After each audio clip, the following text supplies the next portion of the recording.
Welcome back to Nostalgianomics. If you missed my weekly live stream with Eli over at Pokemart USA, one of the questions that arose had to do with specialty sets and if you should still buy the ETBs or just buy the singles, because it seems like lately with sets like Crown Zenith, the singles are actually outperforming the sealed ETBs, which sent me down a rabbit hole and a deep dive, which I thought I'd share with you guys today. And I went and looked back at how singles performed compared to the ETBs in each specialty set. Since there's no booster boxes, maybe singles are a better play than the ETBs. So I'm going to take you through what I found today. You guys can let me know what you think, and maybe we can come to some sort of idea on how we want to play these sets going forward. Before we do that, guys, I got to give a shout out to Arizona TCGs, today's video sponsor. They run a consignment service to sell all of your PSA, BGS, or CGC slabs for you. They're so reasonably priced that if you were to sell on eBay in the collectible card games category, you would pay a 13.25% fee plus shipping materials, plus you have to take scans or photos, make a title, make a description, list the card, deal with customers, and ship it out. Arizona TCG is going to take care of all that for you for just a 13.5% fee. So if you broke that down for a $150 card, you would get $129.75 back after you paid Arizona TCG. Put that in perspective for you, you'd actually get less back if you sold the card yourself and had to pay for shipping and shipping materials yourself. So it might make sense to check out Arizona TCG. I'll leave the link in the description in the comment section below. All right, guys, let's start out with good old Hidden Fates, okay? As you can see, ever since the pandemic ended, Hidden Fates has been pretty stagnant. It's been in the mid 100s now for a couple years, all right? However, this may look bad, but it's still better than the singles. Here is the Charizard GX, the main hit from that set.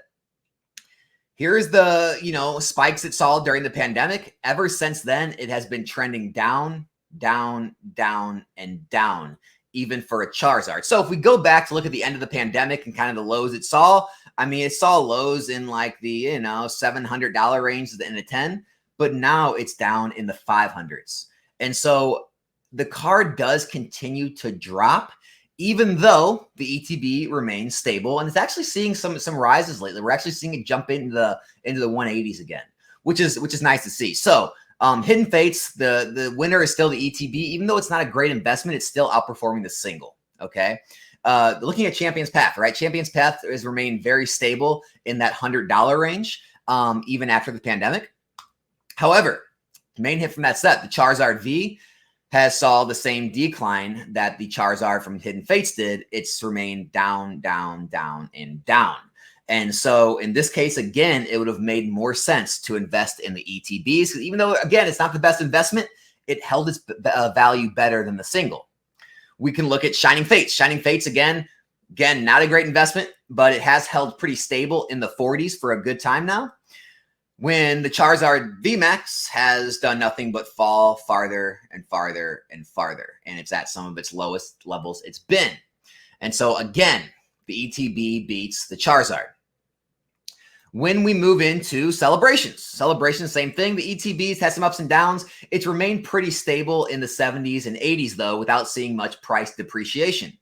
However, the Celebrations Charizard, it's remained the same. It fell and fell and fell and fell, and now it's seeing its lowest levels ever. So you see a pattern. Over time, these singles have not outperformed the ETBs. There's great short-term plays, but the ETBs have been stronger. Now we move into some more modern ones, the newer ones, right? Pokemon Go. There is a difference with Pokemon Go, okay? I'm gonna show you these cards again, all right? Charizard. It's a reprint of Evolutions, of Base Set 2, of Base Set, of all the old Charizards. Not really unique other than the stamp, okay? We go look at this Charizard. It's the same art as the Rainbow Rare from Champion's Path, as the full art version from Darkness Blaze. There's no uniqueness to it other than it being shiny form, right? We look at this full art version of the V from Champion's Path. It's a different art, but it's just, there's nothing really unique. It's just another full art Charizard. And the same goes for the Charizard GX from Hidden Fates. There's nothing unique. It's the same as the Charizard full art promo and the Rainbow Rare from Burning Shadows. And then we can even look at, okay, that's the last one. Okay, so there's really nothing unique at these Charizards, right? Now we get to Pokemon Go.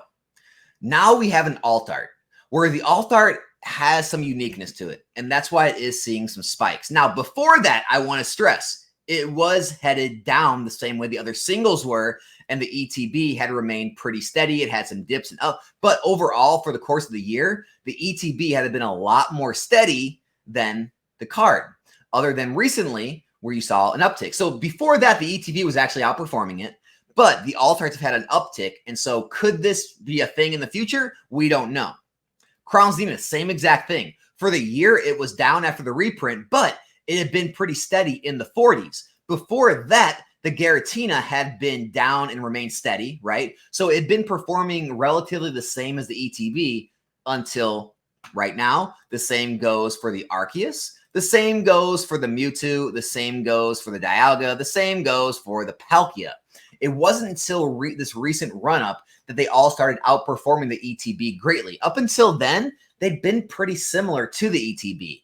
And so I don't know if this is enough data to really say that singles are going to be a better play than ETBs. Now, there is something these cards have. They're unique, right? Normally, all the gold cards we've had in the past have all been sort of just like a big full art Pokemon. They're basically reprints of the rainbow or the full art version in the sets or other sets. This is the first time we've had a gold alt art. And I know they're technically Galarian Galleries, but it's an alt art style card, right? And I think that's the reason they're performing so much better is they're performing like alt arts. Same with this Mewtwo. It's a Galarian Gallery, but it's an alt art style artwork. It's not just a slap a big full art picture of Mewtwo on the art and be a reprint of everything else, but a different, color or whatever. And I think that's why these cards are performing well is they're starting to get, kind of a piece of the alt art boom. But again, we don't know if that's sustainable or if they're going to outperform the ETBs over time. The ETBs are on an uptick right now. This chart doesn't do it justice. They're actually way up here. They're about $50 in ETB and they are moving. So time will tell in these next few months to a year how things stabilize. Going to 151. The ETB has been very stable since it's been released. It did drop from the 60s down to the low 50s, even in the high 40s, but now it's right back up in the 60s near its all-time high. Whereas the singles, they are nowhere near their all-time high. They're still trending down. The Charizard, the Blastoise, and Venusaur, and all the singles alike. Meaning the 151 is actually still outperforming the singles when looking at the since it's been released. Same thing with Paldea and Fates. Even though the cards are holding up very good value-wise, they're following the same trend as the ETB, right? The ETB started in the 60s, it's all the way down in the 40s. Now it's holding steady. Same thing with the singles, right? They started out really high. Now they've all stabilized and they're staying very stagnant down. The Charizard, we have the Mew, and we also have the Gardevoir remaining the same type of pattern. So I don't think there's any patterns that we see here showing that the singles are going to outperform the ETBs. I think it all just depends on what price you bought in at, what plays you're making, if you're making the grading play. But I don't know if there's enough data really yet to say that singles are going to outperform the ETBs. It's really just Crown Zenith and that one alt art from Pokemon Go really seeing that. And I think it's too early to make a conclusion on that. One thing I did want to shout out before we ended this video, though, is uniqueness has a way of outperforming when it comes to singles, right? So even though, right, we had tons of these Charizards, right? They're freaking Charizards, but they still performed very poorly. We do have cards that do perform well, even though they're singles. So the Silver Dialga, right? It's remained rising over time, even after the pandemic. And even after when we saw the pandemic spikes on the 9, it did have a pullback, but it is, performing better, I would say, and holding up better than a lot of those Charizards because it's a unique card, it's unique art, right? Same thing goes for the Shining Legends Mewtwo, right? It's very unique, right? It's got the, the Mewtwo actually is shiny. The rest of the card is not. So it's got a unique artwork to it. It's very cool art. And it's been performing very well, right? It had a spike during COVID. It had a downturn. Now it's spiking again. It's performing a lot better even than, it's actually holding up with like the Shining Legends ETB. And then we look at like the Latios, right? Very unique art, alt art in Sun and Moon. It's still seeing rises, seeing rebounds. It's performing very well. And then we look at like the Rainbow Rare Charizard from Burning Shadows. Lackluster, right? It hasn't ever seen increases past its COVID highs. The 9 is very stagnant. Same thing goes. Now we look at the Umbreon, right? And so the Umbreon, this chart doesn't do it justice. It's actually up at all-time highs, and it's seeing all-time spikes. And again, very unique art. It's one of the most chased cards of all times in modern history. And so that's why we see these cards outperform the Charizards, is because they have uniqueness to them. Now, it's not a pop report thing, right? This pop report's really high. The Charizard pop report's a lot lower. We could say, you know, the Latios is in the thousands, the Mewtwo GX is in the thousands. So it's not a pop report thing. I think it's more a uniqueness thing. People are still going to be attracted to unique art, even though it's older, because you don't see it in other modern sets a lot more than just another Charizard slapped on a card art. It looks a lot like the other Charizards. And so I think if you're looking for like long-term value on singles, you want to try to navigate towards more of the unique art forms, and less towards just like a popular Charizard or a popular Pokemon at the time in the set, because we have seen a lot of those singles perform very poorly over time.